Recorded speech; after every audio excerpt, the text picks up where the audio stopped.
सुप्रभात, आदाब, नमस्कार। आप देख रहे हैं सत्यम न्यूज वेब टीवी और मैं हूं नसीर कुरैशी। एक बार फिर भदोही जिले की खबरों में आपका स्वागत है।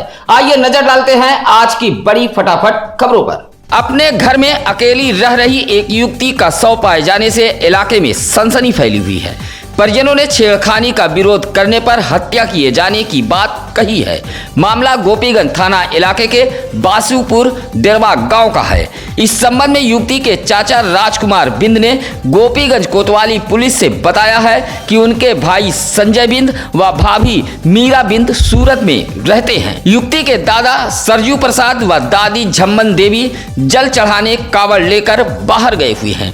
कहा कि उनकी भतीजी तारा घर पर अकेली थी। रात को गांव का ही एक युवक पहुंचा और उसके साथ छेड़खानी करने लगा।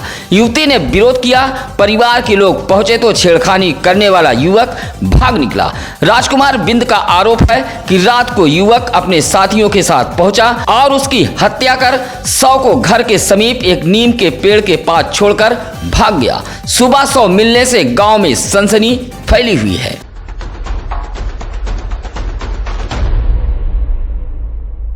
मृतक युवती तारा के परिजनों के मुताबिक जिस चारपाई पर तारा सोई हुई थी उस चारपाई पर पड़ा बिस्तर पूरी तरह अस्त व्यस्त था। शरीर पर पड़ा कपड़ा भी सही नहीं था। परिजनों ने हत्या से पहले अनहोनी की आशंका जताई है। कहा कि गांव का युवक अपने साथियों के साथ पहुंचा, पहले उसके साथ कोई अनहोनी की, फिर हत्या कर शव को इस हालत में कर दिया कि लोग समझे कि युवती ने अपनी जीवन लीला समाप्त की है। फिलहाल पुलिस ने शव को कब्जे में लेकर जांच पड़ताल में जुटी हुई है। चाचा राजकुमार बिंद ने गांव के एक युवक के खिलाफ नामजद तहरीर दी है, जिसमें कुछ अज्ञात भी शामिल हैं। बुधवार की देर रात बारिश के दौरान आकाशीय बिजली गिरने से सूर्यामा के बसवापुर चौराहे के पास भारी नुकसान हुआ है। आकाशीय बिजली से बसवापुर चौराहे के समीप एक भारी भरकम पेड़ धराशायी हो गया। इस पेड़ के समीप नंदलाल विश्वकर्मा का गैराज था। इसी गैराज पर एक ट्रैक्टर व छोटा हाथी मालवाहक खड़ा हुआ था। भारी भरकम पेड़ की जद में आने से दोनों वाहन क्षतिग्रस्त हो गए। साथ ही गैराज के इलेक्ट्रॉनिक उपकरण को भी नुकसान पहुंचा है। बसवापुर ज्ञानपुर रोड पर मौजूद इस भारी भरकम पेड़ के गिरने से काफी देर तक आवागमन भी बाधित रहा।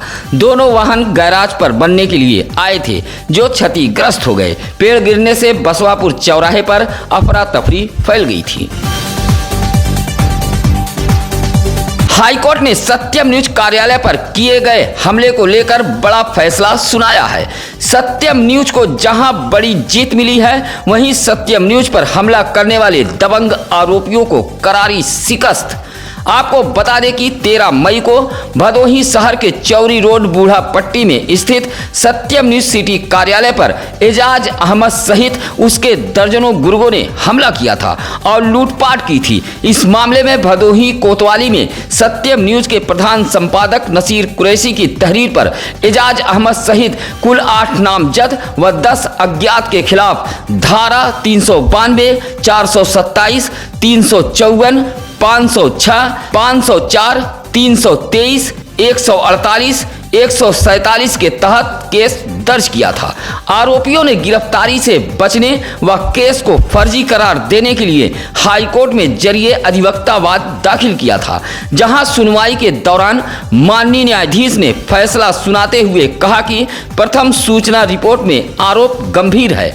ऐसे में मुकदमे को निरस्त करने की याचिका को स्वीकार नहीं किया जा सकता।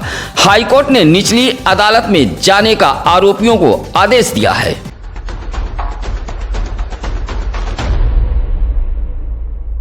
हाईकोर्ट में दायर याचिका में एजाज अहमद फर्जी तरीके से सत्यम न्यूज को किराएदार भी बता रहा था, जहां सत्यम न्यूज की तरफ से बहस करते हुए विद्वान अधिवक्ता अतुल कुमार सिंह ने इस मामले पर भी जोरदार बहस की और सत्यम न्यूज की तरफ से उक्त भूमिका समस्त कागजात पेश किया, जहां समस्त कागजातों का अवलोकन करते हुए हाईकोर्ट ने आरोपी की याचिका निरस्त कर दी है। हाईकोर्ट के इस फैसले से जहां सत्यम न्यूज को एक बार फिर बड़ी जीत मिली है, वहीं आरोपी एजाज अहमद व उसके गुर्गों को करारी शिकस्त मिली है और आरोपियों को हाईकोर्ट ने निचली अदालत में जाने का फैसला सुनाया है। आरोपियों को हाईकोर्ट से भी कोई राहत नहीं मिली है। बारिश के बाद भदोही जिले में जहां गर्मी से लोगों को निजात मिली है, वहीं खेत में पानी भरने से किसानों के चेहरों पर मुस्कान लौट आई है। किसान भी अब अपने खेतों में परिवार के साथ मशगूल हो गए हैं। बारिश किसानों के लिए संजीवनी बनकर आई है। पिछले कई दिनों से किसान बारिश की आस लगाए बैठे हुए थे। बारिश होते ही भदोही जिले में किसान धान की रोपाई में जुट गए हैं। उधर भदोही जिले के कृषि विज्ञान केंद्र द्वारा बताया गया कि अब भदोही जिले में बारिश होती रहेगी। ऐसे में किसान अपने खेतों की मेड़बंदी करते हुए कृषि कार्य शुरू कर दें। साथ ही बारिश के दौरान आकाशीय बिजली को लेकर भी किसानों व भदोही जनपद वासियों को आगाह किया गया है। गृहकला व तंगी से परेशान एक शख्स ने अपनी जीवन लीला समाप्त कर ली है। मामला भदोही कोतवाली इलाके के अहमदपुर फुलवरिया गांव का है। बताया जाता है कि अहमदपुर फुलवरिया गांव निवासी 35 वर्षीय सर्वेश कुमार गांव में ही किराने की दुकान चलाता था। लॉकडाउन में किराने की दुकान टूट गई थी।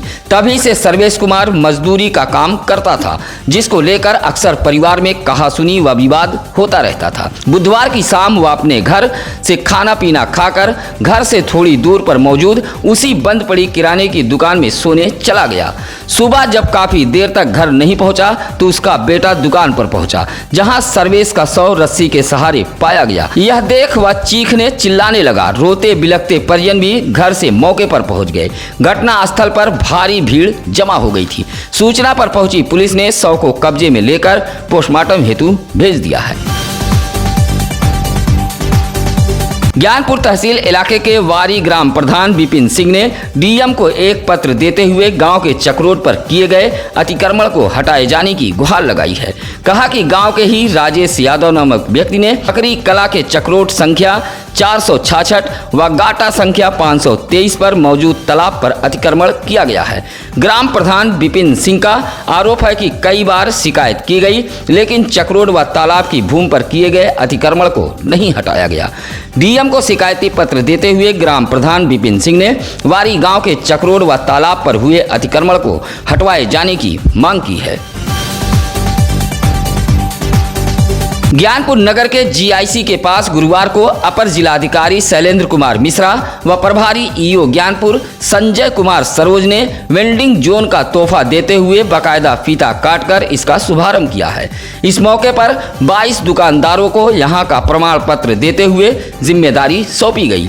इस दौरान दोनों अधिकारियों ने कहा कि नगर को भीड़ भाड़ से मुक्ति मिलेगी और अवैध अतिक्रमण से छुटकारा भी। साथ ही कहा गया कि ज्ञानपुर के नगर की सड़कों पर अतिक्रमण करने वाले दुकानदारों के खिलाफ कार्रवाई की जाएगी।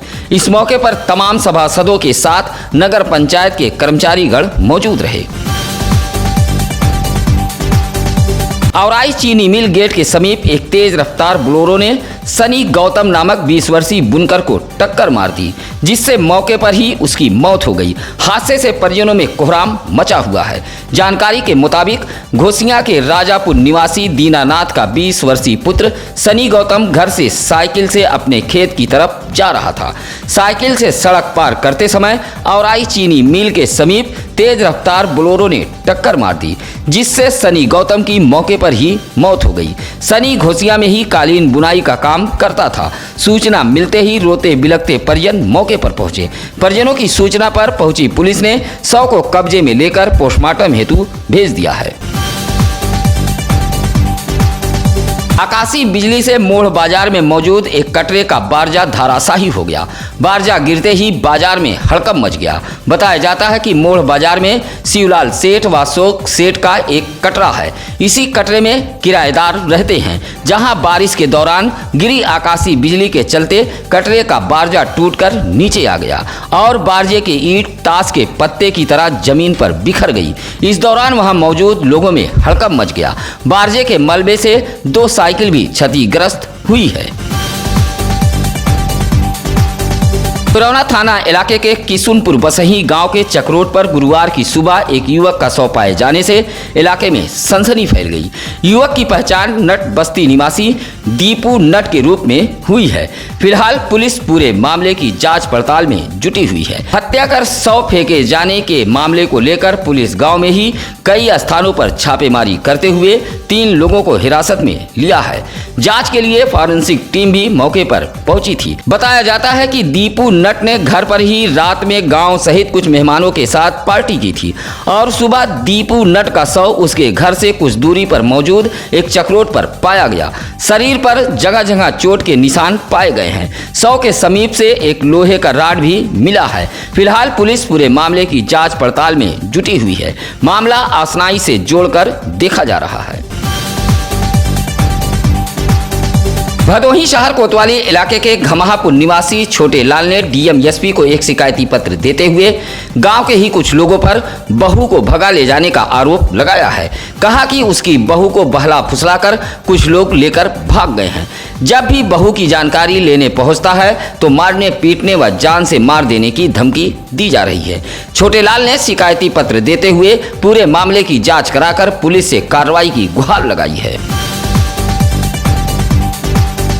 भदोही जिले में लापरवाह डॉक्टरों की फौज लगातार बढ़ती जा रही है। सीएमओ के निरीक्षण का असर डॉक्टरों पर नहीं दिख रहा है। गुरुवार को भी सीएमओ डॉक्टर संतोष कुमार चक ने सरकारी अस्पतालों का निरीक्षण किया है। निरीक्षण में कुल 39 डॉक्टर व स्वास्थ्य कर्मी ड्यूटी से गैर हाजिर मिले हैं। सीएमओ के निरीक्षण में लापरवाह डॉक्टरों की पोल एक बार फिर खुली है। कई डॉक्टर तो कई दिनों से लापता पाए गए हैं। सीएमओ ने अनुपस्थित अवधि का वेतन रोके जाने का निर्देश दिया है। आपको बता दें कि सीएमओ के निरीक्षण में सीएससी गोपीगंज से 10, सीएससी डीग से 11, सीएससी दुर्गागंज के भानीपुर से 7, सीएससी औराई से 7 व सामुदायिक स्वास्थ्य केंद्र भदोही से 4 डॉक्टर व स्वास्थ्य कर्मी गैर हाजिर मिले हैं। विधायक के हाथों जब उत्तर प्रदेश के मुख्यमंत्री योगी आदित्यनाथ का तोहफा छात्रों के हाथ लगा तो उनके चेहरे खिल गए। मौका था निःशुल्क टैबलेट वितरण का।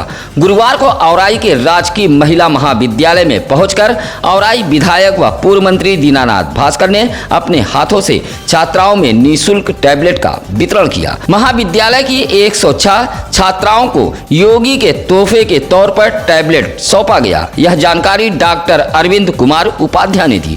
इस मौके पर डॉक्टर आकांक्षा त्रिपाठी, प्रकाश चंद्र गुप्ता, डॉक्टर प्रज्ञा वर्मा, जय कुमार, कृष्ण कुमार आदि लोग मौजूद रहे। आखिर वही हुआ जिसका अंदेशा पहले से था। भदोही जिले में सरकारी जमीनों से अतिक्रमण हटाने का अभियान जोर शोर से शुरू तो किया गया, लेकिन जनपद में सरकारी जमीनों से अतिक्रमण हटाने का दावा पूरी तरह फुस हो गया। आपको बता दें कि बैठक कर डीएम ने खुद अधिकारियों को सरकारी जमीनों से अतिक्रमण हटाने की हिदायत दी थी, लेकिन अतिक्रमणकारियों के दम के आगे राजस्व विभाग का हौसला नहीं टिक सका, जिससे आज भी बड़े पैमाने पर तालाब, ऊसर चारागाह, वन, चकरोट सहित भीठा जैसे सरकारी भूमि पर अतिक्रमण सीना ताने खड़ा है। कुछ दिन पहले अतिक्रमण का अभियान कमजोर अतिक्रमणकारियों के खिलाफ चलाकर किया गया था, लेकिन रसूखदारों का अतिक्रमण आज भी बरकरार है और इन अतिक्रमणकारियों के दम के आगे जिले का राजस्व विभाग हौसला नहीं जुटा पा रहा है।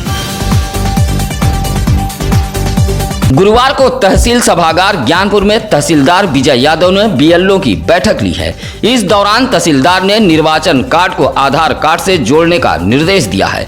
बीएलओ को चेताते हुए तहसीलदार ने कहा कि इस मामले में लापरवाही बर्दाश्त नहीं की जाएगी। उन्होंने कहा कि निर्वाचन कार्ड व आधार कार्ड को जुड़वाने के लिए समय सीमा तय की गई है। इस काम को तेजी के साथ पूरा कराएं। साथ ही कहा कि अगर इस कार्य में किसी तरह की कोई परेशानी आती है तो बीएलओ इसकी जानकारी विभागीय अधिकारी को दें। इस मौके पर नायब तहसीलदार संजय कुमार मौजूद रहे। गुरुवार को कलेक्ट्रेट सभागार में बूस्टर डोज का शुभारंभ कर दिया गया। जिलाधिकारी की मौजूदगी में एएसडीएम अश्वनी कुमार पांडे ने बूस्टर डोज लगवाकर कलेक्ट्रेट से इसका शुभारंभ किया। साथ ही आज से कलेक्ट्रेट सहित जिला न्यायालय व तहसील ज्ञानपुर परिसर में बूस्टर डोज लगाया जाएगा। गुरुवार को कलेक्ट्रेट परिसर में 131 लोगों का टीकाकरण किया गया। जिला मुख्यालय आने वाले फरियादियों को भी बूस्टर डोज का टीका लगाया जा रहा है। भदोही कोतवाली इलाके के मोड़ पुलिस चौकी अंतर्गत सूबेदार की पत्नी सरोजा देवी ने भदोही कोतवाली पुलिस को एक शिकायती पत्र देते हुए हल्का पुलिस पर एक तरफा कार्रवाई करने का आरोप लगाया है। कहा कि अपनी पुश्तैनी जमीन से उसके पति मिट्टी निकाल रहे थे। इसी बात को लेकर पट्टीदारों ने उसके पति को मारा पीटा है। विपक्षी पट्टीदार काफी पैसे वाले हैं, जिसके प्रभाव में आकर पुलिस एक तरफा कार्रवाई कर रही है। शिकायती पत्र देते हुए सरोजा देवी ने मामले की जांच कर कार्रवाई की मांग की है। सड़क हादसे में घायल 50 वर्षीय नन्हेलाल गौतम नामक व्यक्ति जिला अस्पताल ज्ञानपुर से लापता हो गया है। उधर परिजन बेहाल व परेशान हैं। इस मामले को लेकर गुरुवार को स्वतंत्र भारत पार्टी से राजेश कुमार गौतम, धर्मराज बिंद, महेश कुमार व सूर्य नारायण गौतम एसपी दरबार पहुंचे और एक शिकायती पत्र देते हुए कहा कि नन्हेलाल गौतम का गत दिनों एक सड़क हादसे में बेतपुर के समीप घायल हो गए थे। घायल अवस्था में उन्हें जिला अस्पताल लाया गया था। उनकी बाइक असनाव पुलिस चौकी पर खड़ी है, लेकिन नन्हेलाल गौतम का कुछ पता नहीं चल रहा है। जिला अस्पताल ज्ञानपुर के लोगों का कहना है कि हालत गंभीर होने पर वाराणसी के लिए रेफर कर दिया गया था। स्वतंत्र भारत पार्टी के पदाधिकारियों का कहना है कि नन्हेलाल गौतम का कुछ पता नहीं चल रहा है। कहा कि अगर शीघ्र ही इस मामले में ठोस कार्रवाई नहीं की गई तो पार्टी के लोग मुख्यालय पर प्रदर्शन करेंगे। ज्ञानपुर काशी नरेश राजकीय स्नातकोत्तर महाविद्यालय बीएससी प्रथम वर्ष भौतिक विज्ञान की प्रायोगिक परीक्षा 25 व 26 जुलाई को होगी। जानकारी देते हुए काशी नरेश राजकीय स्नातकोत्तर महाविद्यालय विभाग प्रभारी अरुण कुमार कुशवाहा ने बताया कि परीक्षा 25 व 26 जुलाई को सुबह 9 बजे से होगी। उन्होंने छात्र छात्राओं को प्रायोगिक रिकॉर्ड बुक के साथ समय से महाविद्यालय में आने की बात कही है। अपने इलाके की खबरों को हमें जरूर बताएं। इसके लिए लगातार हम चैनल पर नंबर फ्लैश कर रहे हैं। इसी के साथ अब नसीर कुरैशी को दीजिए इजाजत। कल फिर होगी कुछ अहम खबरों के साथ मुलाकात। नमस्कार, आदाब। ताज़ा खबरों के लिए सत्यम न्यूज़ को सब्सक्राइब करें।